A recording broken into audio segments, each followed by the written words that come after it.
आज आपण एका अशा कलेबद्दल बोलणार आहोत जी अनेकांना खरंच अवघड वाटते.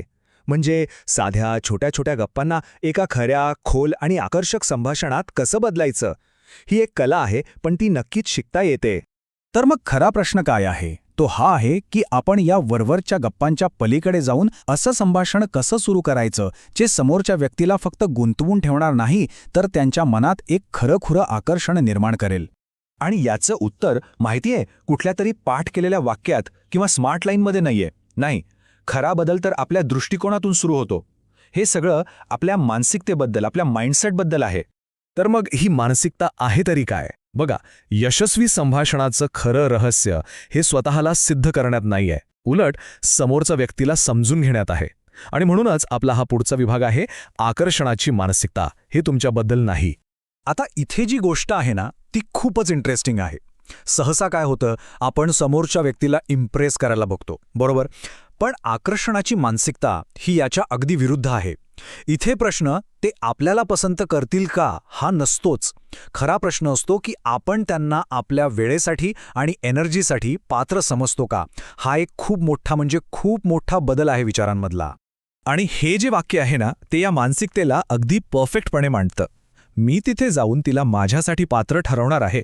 ती माझ्या वेळेसाठी योग्य आहे की नाही हे मी पाहणार आहे. विचार करा, जेव्हा या आत्मविश्वासाने संभाषणात उतरतो आपण, तेव्हा सगळंच गणित बदलून जातं.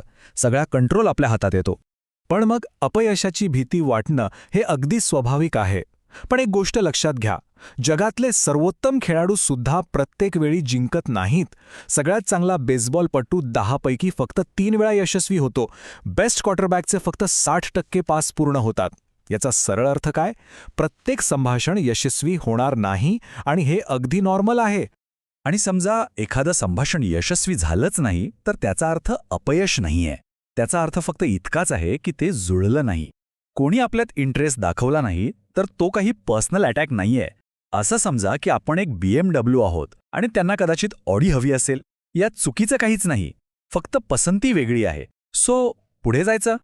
ठीक आहे, तर ही मानसिकता तर समजली. पण मग या छोट्या छोट्या गप्पांच्या पलीकडे जायचं कसं? त्यासाठी 2 खूपच प्रभावी पद्धती आहेत. चला त्याबद्दलच बोलूया.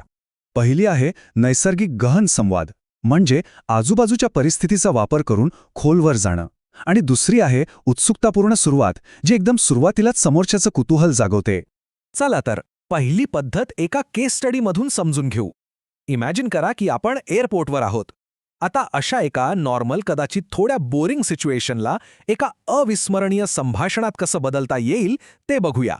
तर हा नैसर्गिक गहन संवाद म्हणजे नक्की काय? हे एक असं टेक्निक आहे ज्यात त्या क्षणी जी साधी गोष्ट घडतेय तिथून सुरुवात करून हळूहळू आपण अधिक खोल आणि पर्सनल प्रश्न विचारतो. आणि ह्याची प्रोसेस एकदम सोपी आहे, 4 स्टेप्समध्ये. पहिली स्टेप, एक साधी सुरुवात, जसं की कुठे चालला आहात. दुसरी स्टेप, एक खेळकर प्रतिसाद, म्हणजे ऑर्लँडो, अरे वा, डिस्नी वर्ल्डला, तुमच्यातल्या लहान मुलाला भेटायला की मित्रांसोबत धम्माल करायला. मग तिसरी स्टेप, अजून खोलवर जाणं. त्या तुमच्यातल्या लहान मुलाबद्दल सांगा ना, तुम्हाला पुन्हा 12 वर्षांचा का व्हावंसं वाटतं. आणि चौथी, सगळ्यात महत्त्वाची स्टेप, एक गहन आव्हान, तुम्हाला आता मोकळं का वाटत नाही. आणि हा जो शेवटचा प्रश्न आहे ना, तुम्हाला आता मोकळं का वाटत नाही, हाच खरा गेम चेंजर आहे. या एका प्रश्नाने आपण थेट त्यांच्या विचारांना आव्हान देतो. आपलं ध्येय हेच आहे की एक असं संभाषण तयार करायचं जे त्यांनी याआधी कधीच अनुभवलं नसेल, एकदम अविस्मरणीय. बरं, आता वळूया दुसऱ्या पद्धतीकडे. ही पद्धत आधीच ठरवलेली असली तरी खूपच प्रभावी आहे. ही आहे उत्सुकतापूर्ण सुरुवात, जी पहिल्या क्षणापासून क्युरिओसिटी निर्माण करते. इथे काय करायचंय, आपण मनोरंजक किंवा फॅसिनेटिंग सारखे शब्द वापरून सुरुवात करतो आणि एक असा प्रश्न विचारतो जो त्यांच्या व्यक्तिमत्वाबद्दल काहीतरी सांगून जाईल. याचं एक बेस्ट उदाहरण म्हणजे हा प्रश्न. जर 2 सुपर पॉवर्सपैकी एक निवडायची असेल, उडण्याची शक्ती किंवा अदृश्य होण्याची, तर तुम्ही कोणती निवडाल? आता हा प्रश्न एकदम साधा वाटतो, बरोबर ना? पण याच्या मागे एक सायकोलॉजिकल प्रोफाईल लपलेली आहे. आणि या प्रश्नामागचं सिक्रेट हे आहे. असं म्हणतात की जे लोक अदृश्य होण्याची शक्ती निवडतात ना, ते थोडेसे संशयी आणि अविश्वासी असू शकतात. त्यांना नेहमी इतरांच्या मतांची काळजी वाटते. आणि याच्या उलट जे उडण्याची शक्ती निवडतात ते जास्त दृढनिश्चयी, साहसी आणि आयुष्याला सामोरे जायला तयार असतात. आता ही माहिती मिळाल्यावर त्यांच्याशी अजून खोलवर बोलणं किती सोपं होईल, नाही का? तर मग ह्या दोन्ही पद्धती आणि ती सुरुवातीची मानसिकता या सगळ्याचं अंतिम ध्येय काय आहे? ते आहे एक खरी, एक डीप मानसिक जोडणी तयार करणं. आणि हे जे वाक्य आहे ना, ते या ध्येयाला अगदी बरोबर शब्दात मांडतं.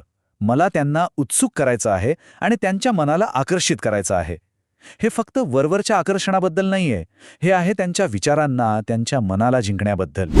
तर आज आपण जे काही पाहिलं त्यावरून एक प्रश्न स्वतःला विचारायलाच हवा.